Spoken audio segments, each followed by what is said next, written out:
না, আজকে চলে এলাম যেটা বিষয়টা নিয়ে তোমার পার্টনারের দেখে নেব যে লাস্ট নাইট থট কী ছিল। দেখো, এখানে সে বড় রকমের কিছু সিদ্ধান্ত নিতে চাইছে।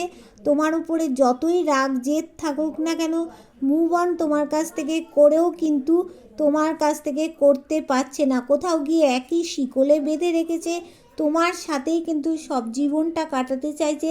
সে ভাবছে তোমার সাথে যদি তার কোর্ট কেস হয়েও থাকে বা ইন ফিউচার যদি কোর্ট কেস শুরুও হয়, সব কিন্তু সে ঈশ্বরের পায়ে ছেড়ে দিয়েছে।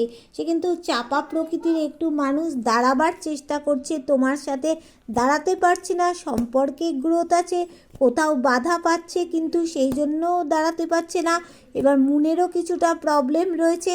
দেখো, এখানে সে অনেকটা পরিশ্রম করেছে, আর একটু পরিশ্রম করলেই কিন্তু সে তোমার কাছে আসতে পারবে। তার একটা কেতুর জায়গাটা খারাপ আছে, সেই জন্য কিন্তু একটুখানি দূরে রয়েছে।